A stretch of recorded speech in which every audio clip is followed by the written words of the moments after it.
اور ان کو واپس پھر 1977 میں انگلینڈ جلا وطن کر دیا گیا۔ ڈاکٹر علی شریعتی کا بہت بڑا کردار ہے۔ ڈاکٹر علی شریعتی یہ کہتے ہیں، جس کو حبیب جالب صاحب نے ان الفاظ کے اندر بتایا ہے کہ دیپ جس کا محلات ہی میں جلے، چند لوگوں کی خوشیوں کو لے کر چلے، وہ جو سائے میں ہر مصلحت کے پلے، ایسے دستور کو صبح بے نور کو میں نہیں مانتا، میں نہیں جانتا۔ خواتین و حضرات، فیصلہ آپ نے کرنا ہے کہ یہ جو پاکستان کے موجودہ حالات ہیں یہ کس سمت جا رہے ہیں، اور ان حالات کا تقاضا کیا ہے۔ کیا ان حالات کا تقاضا یہ نہیں ہے کہ جو ایران کے اندر ہوا تھا، کہ ایلیٹ نے کیپچر کیا تھا؟ کیا پاکستان کے اندر بین وہی حالات نہیں ہے؟ اشرافیہ کے کچھ لوگوں نے پاکستان کو قبضے میں لیا ہوا ہے، اور ادھر ساری چیزیں جو ایلیٹ کے لوگ ہیں ان کا جو کلچر ہے، ان کا جو عیاشی فحاشی اور یہ جو سارے کا سارا کلچر ہے، کیا اس طرح کا کلچر نہیں ہے؟ تو کیا یہ انتخابات سے آپ تبدیلی لے آئیں گے؟ یہ جس تبدیلی کی عمران خان بات کر رہے ہیں، بھئی اس انتخابی نظام کے اندر تو وہی بڑے بڑے لوگ آئیں گے، MNAs MPAs اور الیکٹیبلز، اور وہی بڑے ارسٹوکریٹ، انڈسٹریلسٹ، پراپرٹی ٹائکونز، وہی دوبارہ جو ہے 8-10 کروڑ روپیہ الیکشن کے اوپر خرچہ کر کے دوبارہ اسمبلیز کے اندر آئیں گے، اور دوبارہ سے ان کا وہی کنائیونس ہوگا یہ بڑی جو ہماری ایلیٹ ہے اس کے ساتھ۔ تو ان لوگوں نے کیا بات کرنی ہے؟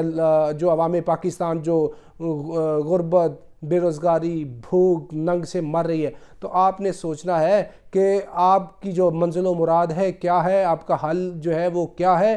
پاکستان کے اندر بھی کسی ڈاکٹر علی شریعتی کی ضرورت ہے، کیونکہ حالات ان یوزول ہیں۔ تو ایسے حالات کے اندر آپ کو اس طرح کے ایکسٹراڈنری اقدامات کی ضرورت ہے۔ اس کے علاوہ ایک بات یاد رکھیے، جب سے ایرانی انقلاب آیا ہوا ہے 11 فروری 1979 سے اب تک، تب سے لے کے امریکہ اس کے پیچھے لگا ہوا ہے، ساری عالمی پابندیوں کا شکار بنایا ہوا ہے، اور وہ ہر کوشش کرتا ہے اپنے سے اور اسرائیل سے، اپنے ریجنل جتنے بھی مسلمان پلیئرز ہیں جو ایران کے خلاف ہیں، کہ ایران کا ناطقہ بند کر دیا جائے، اس کا جینا مشکل ہو جائے، اور یہ ہم بتا دیں کہ یہ جو اسلامی انقلاب ہے یہ فیل ہو چکا۔ جیسے انہوں نے طالبانوں کی جو اسلامی حکومت تھی 1996 سے 2001 کی فیل کی، اسی طرح اس کو فیل کرنے کے یہ درپے ہیں، پورا زور لگا رہے ہیں۔ لیکن مدعی لاکھ برا چاہے تو کیا ہوتا ہے؟ وہی ہوتا ہے جو منظور خدا ہوتا ہے۔ تو اس کے لیے انہوں نے ہزاروں لوگوں کا بلڈ دیا ہوا ایرانی انقلاب کے لیے، تو وہ رنگ لائے گا۔ تو یہ جو پچھلے دنوں بھی ایک بہت بڑی موومنٹ چلی ہوئی تھی، یہ جو پردے کے اوپر، یعنی ایران کے اوپر کسی نہ کسی طرح کی وہ کوئی نہ کوئی ایک تنگی وہ بپا رکھتے ہیں اہل مغرب اور پرٹیکولرلی امریکنز، کہ کسی طریقے سے یہ جو اسلامی ایران ہے نا یہ ختم ہو جائے، پچھلا ایران دوبارہ شاہ والا آ جائے تو ہمیں کوئی مسئلہ نہیں ہے۔ تو لیکن اس کے لیے جو ایران کے عوام ہے، فیصلہ تو انہوں نے کرنا، فیصلہ تو انہوں نے کیا کہ ہم جو ہے اسلامی حکومت چاہتے ہیں، ہم جو ہے شریعہ کا سسٹم چاہتے ہیں، اس کے لیے جو بھی کاسٹ دینی پڑے ہم دینے کے لیے تیار ہیں، انہوں نے دی ہے، اور اس کے لیے ان کو مبارکباد کہ وہ 44ویں اپنی سالگرہ منا رہے ہیں۔ تو اس سلسلے میں اللہ تعالیٰ ان کو باقی پریشانیوں سے بچائے، اور انقلاب ایران کے جو صحیح ثمرات ہیں ان کو سمیٹنے کی ایرانی عوام کو اللہ تعالیٰ توفیق دے۔ تو ناظرین اب تک کے لیے اتنے، up till next time, thank you very much. Pakistan زندہ باد۔